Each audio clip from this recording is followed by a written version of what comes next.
Welcome to the class, Lighting Fires, Not Fighting Fires Around Your Firehouse. This course is going to teach you the 7 steps that you can use on a daily basis around your firehouse to foster an ownership mentality and avoid problem finders.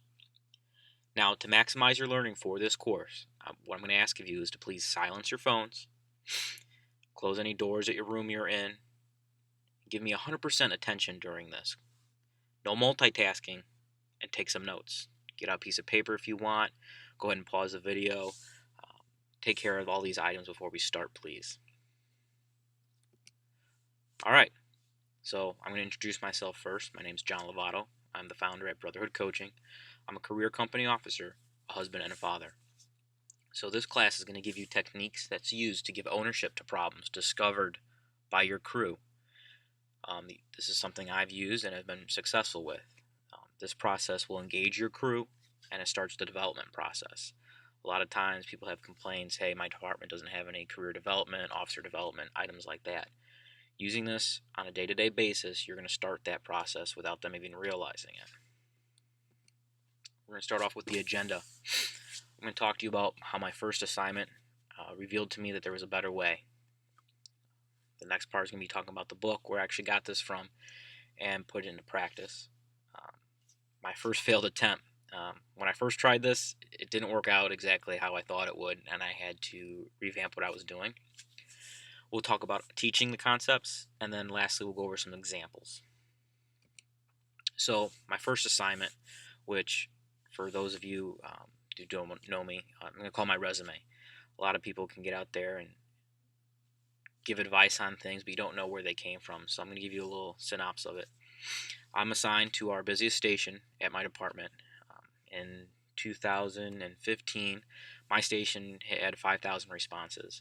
My engine alone ran about 3,200 calls. There's anywhere from 1 to 2 units that are in service because of staffing. We have anywhere from 3 to 6 personnel. So when I showed up there, my crew, everyone wanted to work on something. So maybe some were a probationary driver, some wanted aerial training, marine training. I had some acting officer training wanting to go on, and another guy wanted to work on getting released as a paramedic. So with this group, I had anywhere from a guy with 6 years on the job to 20 years on the job. What I started noticing is people would come to me with problems, but not solutions to these problems. And when I tried to use traditional mindsets with it, I noticed that some were reluctant to give input on solving problems that they found. So I had a mix of motivated crew members and what I will call relaxed individuals around the station.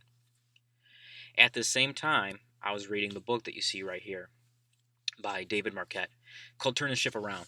And this book is filled with relevant leadership advice for our profession. Since he was on a military, being with the Navy, you still have to do with, you got to work with what you have. And it's not like corporate world where they just get rid of people and items like that. It's really trying to bring out the best in everyone. So what you're learning is just one part taken from this book. So I highly recommend get on Amazon.com, order this book. You won't regret it. And all this is taken from it and tweaked towards the fire service. So the old way to attempt to empower people was don't come to me with problems, come to me with solutions. Well, that's all great, but what I've noticed is it's too big of a gap for most people. A lot of times this is resisted by people due to prior experiences with leadership that wasn't trying to empower or develop people. So an example could be, a guy had a dictator type officer who, if you screwed up, just started yelling at you and berating you. Well, why would you want to put your input if someone's treating you that way? That's not a fostering environment that you want.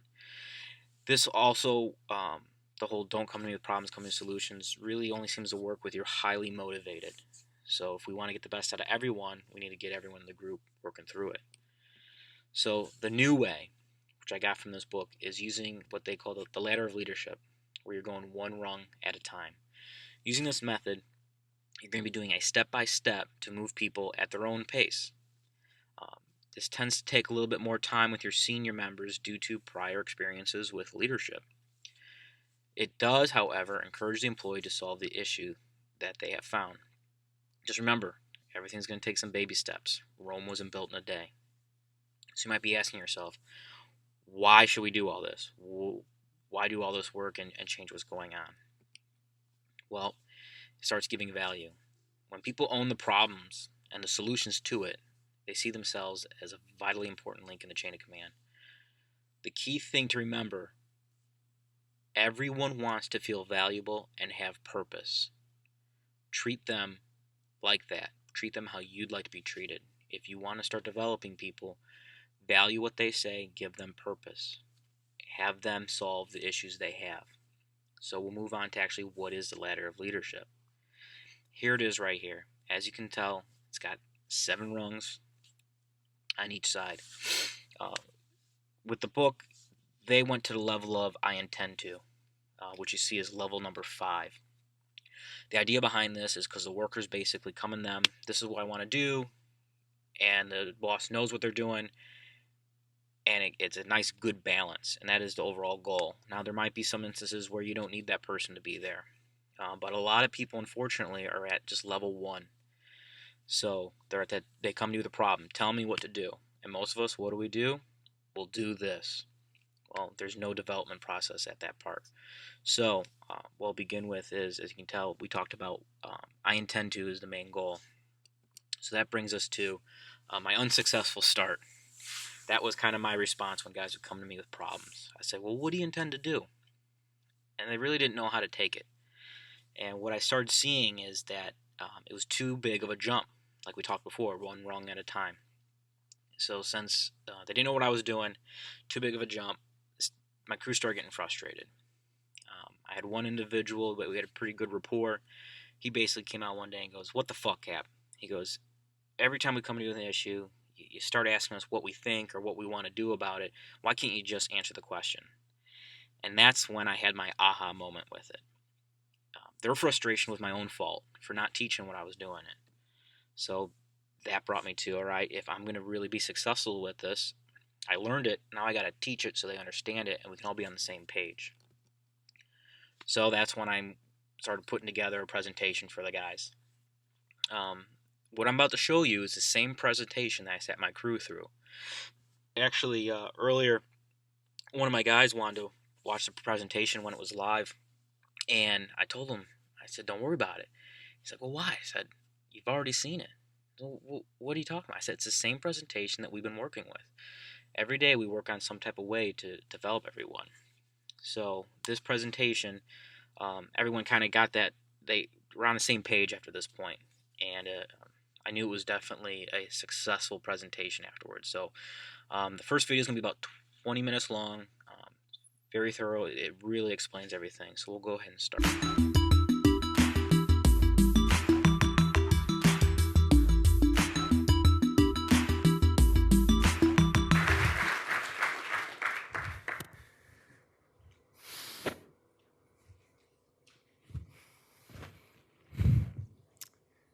I have a confession to make. I have control issues. I like to take control. I like to give orders. I like it when people follow them. And you know, every day as I strive to be a leader in service to others, I struggle against that instinct because this is what I learned. To be a leader in service to others, we need to give control, not take control. And we need to create leaders, not followers. The idea of the leader as someone who takes control stems from these days, when what we were interested from people is simply their physical output. All we cared about were their hands or backs. Take a look at the lady in row number 2, position 5, looking at the camera. What is she thinking? We don't care. All we want are her hands. And although sometimes it may feel like you work in a place like this, what we want now from people is thinking. Like these coders. Their hands aren't enough. Or these airmen running this ops center. Or the operators of this aircraft. We know what happens when we give people control. we know what happens. This happens. People gain agency. They become passionate, involved, engaged, committed, participants. It works in a country. It works in a company. Mohammed Saif voted in last week's elections in Cairo. And he was quoted in the New York Times as saying, "It was like honey to my heart. For the first time, I felt I had a role to play. My vote could actually make a difference." And you know what? It was honey to his heart, because people with control are healthier. They have fewer sick days. They weigh less. They have less instances of heart disease. They live longer. So when you take control, not only are you taking vitality and engagement and enthusiasm, but you're stealing their health as well. I was well prepared to take command of the USS Olympia, nuclear-powered fast attack submarine, in 1999. For a year, all I'd done was study the piping, the procedures, the people, and every problem the ship had ever had. Unfortunately, I didn't take command of the USS Olympia. I took command of the Santa Fe because at the last minute there was a shift. And I found myself on a much newer and unfamiliar vessel. Never mind, I would just bluff my way through it. And the day came to get underway, and I went and I found the engineer, and I said, in a very loud and confident and authoritative voice, "Engineer, start up the reactor." He went off and started up the reactor. And a couple hours later, I found the XO. "XO, make all preparations to get underway." I went up on the bridge at the right time. "Get underway." We cast off from the pier. "Clear the bridge." We went below. "Submerge the ship." We dove under the ocean. "Ahead flank." The officer deck ordered, "Ahead flank. Helm ahead flank, aye." And back in maneuvering, the throttleman was winging open the throttles, and the steam from the steam generators went into the main engines, and the ship heeled over because of the torque. We surged through the depths of the Pacific. It was awesome. I felt good. Well, the next day, the very next day, we're going to run a drill. We're going to shut down the reactor due to an imaginary fault, and my technicians are going to have to fix it. And when we shut down the reactor, you shift to a backup motor, the EPM, which runs off the battery.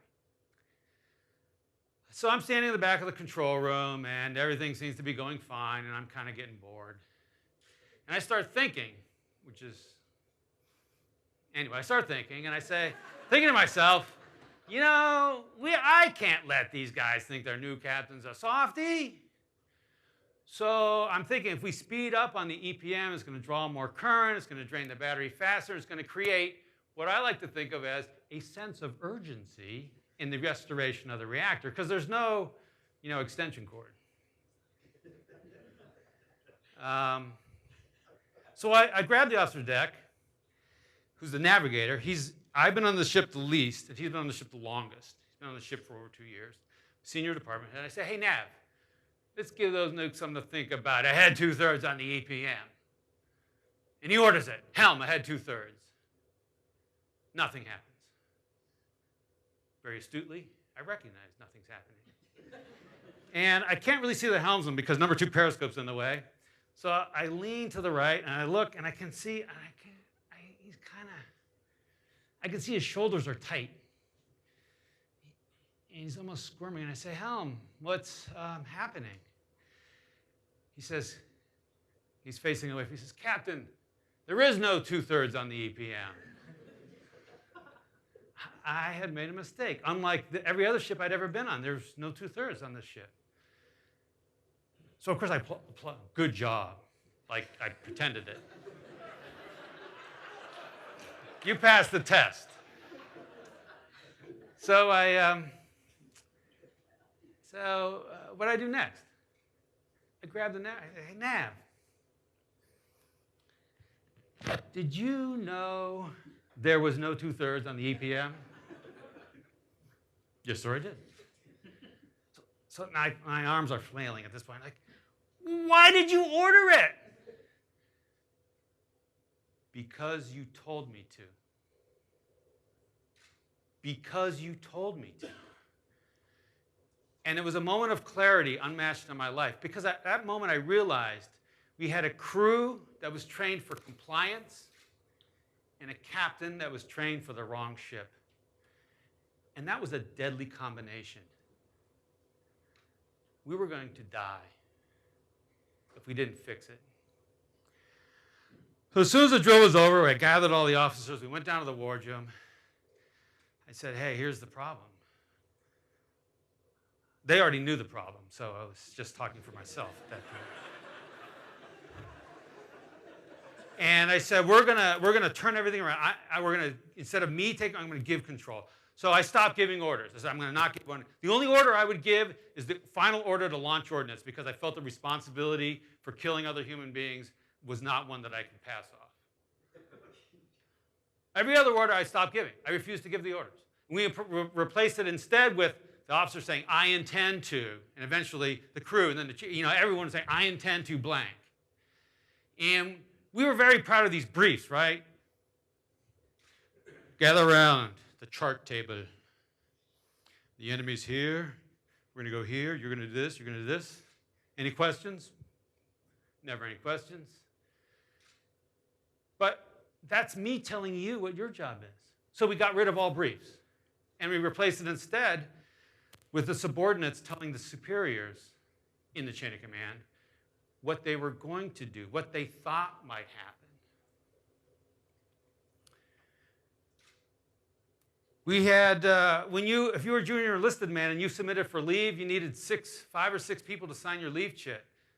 So we eliminated the requirement for any officer to sign any enlisted person's leave chit.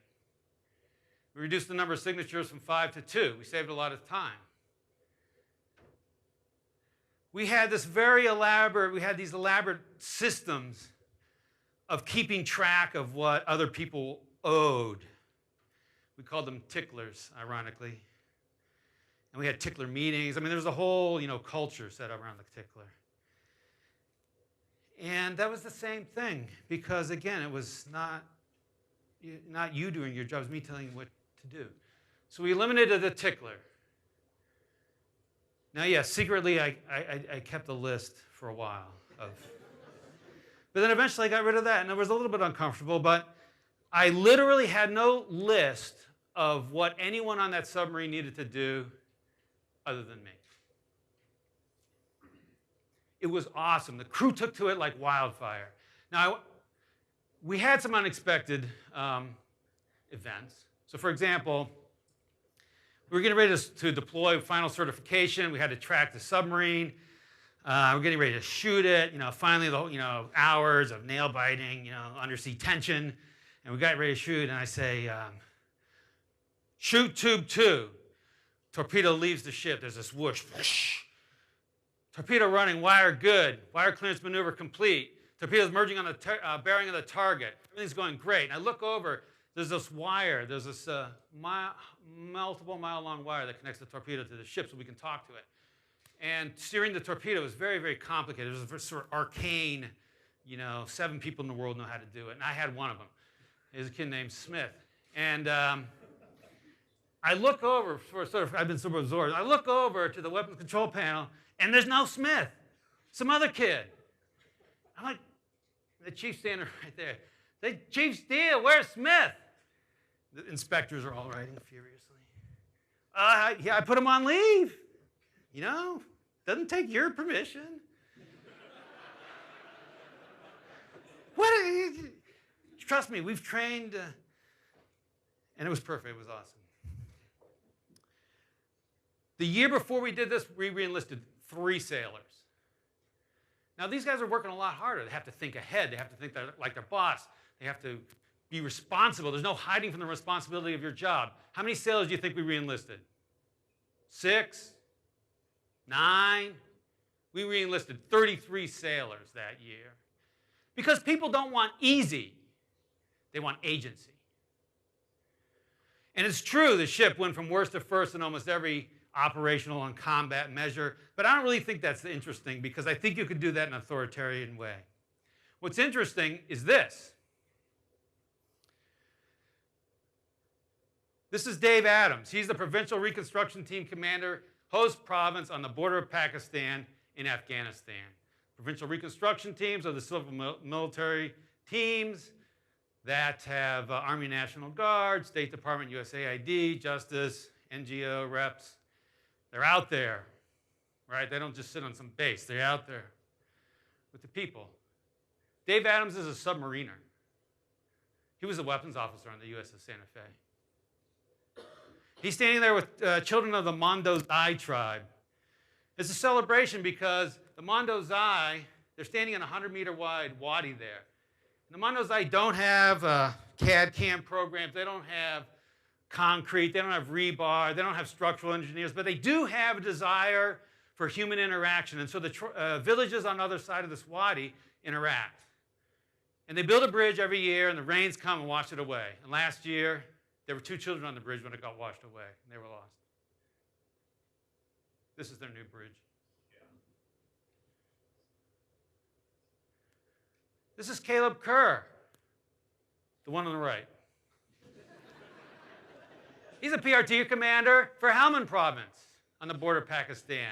Yes, he's a submariner. He was the operations officer on the USS Santa Fe. Why are we sending submariners to the mountains of Afghanistan? Crazy. No. They got this done by giving control. Dave Adams didn't provide, one of the problems building a bridge was the security. He didn't provide security.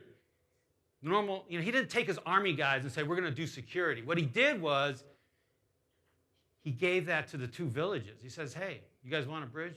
You provide security. Right now, today, Dave Adams and Caleb Kerr are underway on submarines that they are in command of. They are 2 of the 9 officers from that cohort on the USS Santa Fe. They're currently in command or on track to go to command. There's only 14 officers in the wardroom.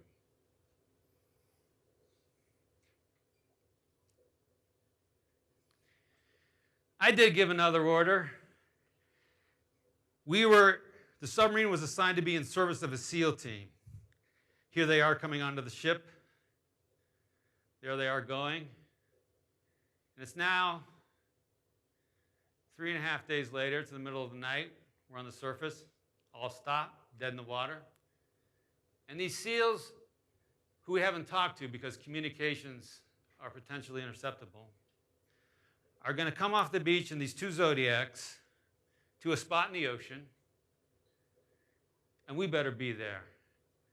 Because you don't want to be in the ocean, the Zodiac, not much gas, no submarine.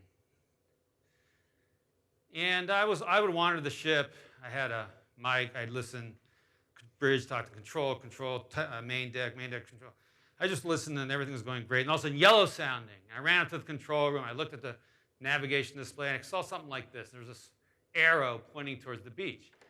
And I said, I started thinking. By this, the officer deck had already ordered ahead 1/3. I'm looking at that, ahead 1/3. I'm looking at that, ahead 1/3. I say, no, back. And immediately, the quartermaster, one of the junior guys in the wardroom, says, no, Captain, you're wrong. What does it take to say to Captain, you're wrong? So I was quiet. I looked at the other indications. What I realized was I'd gotten the direction of motion and the head of the submarine confused. We were actually pointing away. And ahead 1/3 was the perfect command. And he said, stop, all stop. And moments later, the SEAL team arrived. And if they had followed my order, we would have gotten out of position. We might have missed them. But I could rest easy because now I had a crew who was trained for critical thinking, not compliance. My work was done. The question is, what kind of a leader will you be? Will you be a leader who takes control or a leader who gives control? And ultimately, being a leader in service to others is the triumph of deliberate action over impulsive reaction. And I believe that the most important person to have control is you. Because it's that sense of self-control, that it's my leadership, that will allow you to resist the urge to take control from others and instead give control. And that will be your biggest challenge and your most enduring and powerful success. Thank you very much.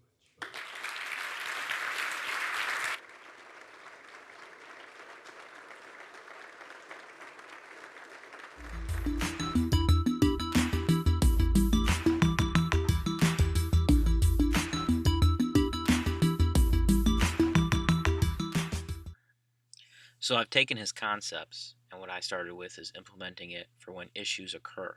This is working very well. Here's going to be a short video on the ladder of leadership.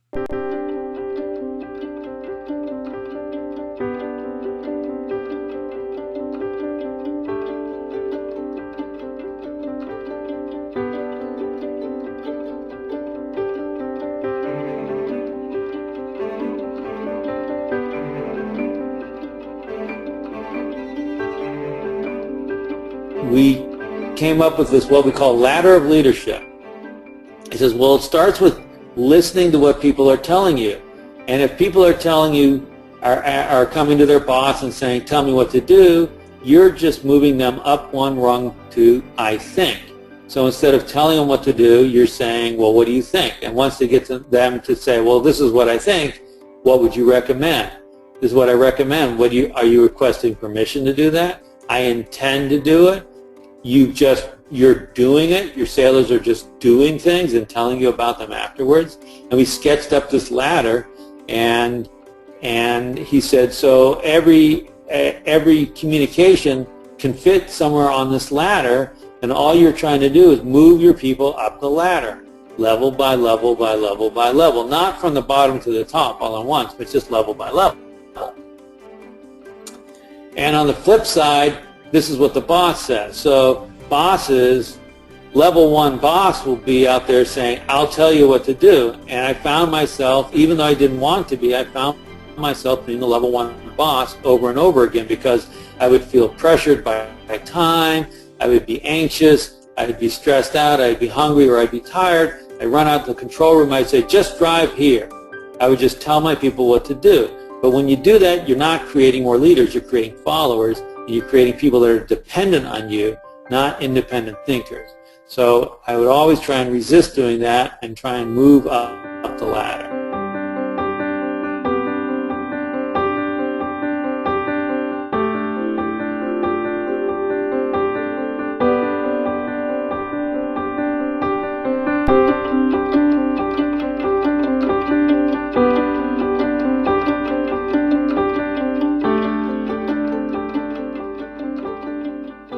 This last video is going to be on practice of using cards. I purchased these cards, and when we did the drills, what we found was the cards really weren't relevant to our everyday life in the Firehouse. But the concept behind it, and you can develop your own cards, but the concept behind it is explained in this video. Hi, you've taken an important step by introducing the ladder of leadership and the cards into your organization. Here's how I think you want to use the cards. Break up into teams of 3. Have a reader, a worker, and a boss. And then take one of our scenarios and assign roles. You'll see the scenarios have 2 roles, the worker and the boss, and they have a decision that needs to be made, such as ship the product or don't ship the product, or include a feature or don't include a feature. Now, the way we're going to use the cards is on the first round is the reader will pass out 2 cards, one to the worker and one to the boss, and you will role play based on your card, your position. The idea is to see what it feels like to be in different levels on the ladder. When the boss really wants to encourage the worker to take initiative, but the worker just doesn't want to and just wants to be told what to do. Or on the other hand, when the worker wants to take a lot of initiative, but the boss just wants to tell the worker what to do. In round 2, we wanted to use one card down and one card up, and in round 3, put both cards down. Then talk about what that feels like.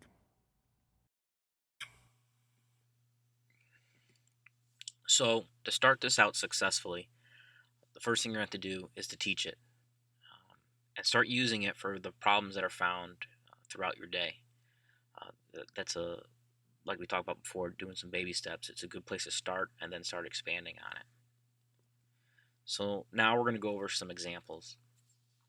These are some things that I've seen, and you can use it for however you want when you start explaining it. But as you can tell, the left column, as we talked before, is the worker, and the right column is going to be the leader. I witnessed this one day where an individual came in and they came to their supervisor and they said, hey, this flashlight's broken. So when he's coming home with a problem, he's saying, tell me what to do.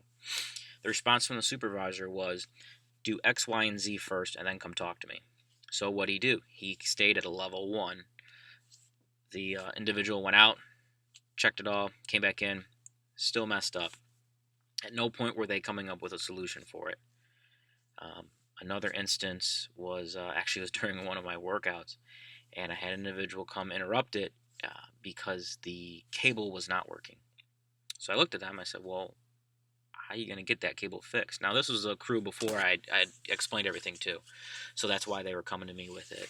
And they go, well, just get a hold of the cable company, and they went ahead and solved it. But the idea was that's how they were trained before. A lot of people are trained to go to supervisors, everything, and try to solve it themselves.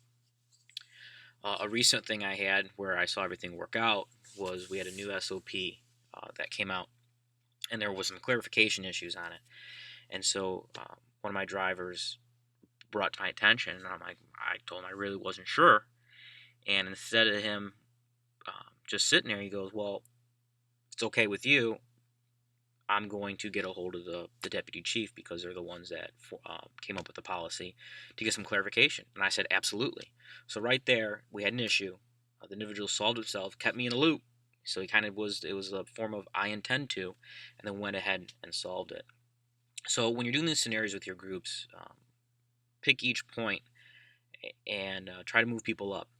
And if you're the leader, and this is coming from a worker, reverse roles and see how it feels when you're trying to say something you intend to and they're bringing you down. It really helps to get a better understanding of everything. So I'd like to thank you for watching this course. There'll be more classes coming, and feel free to give me some feedback.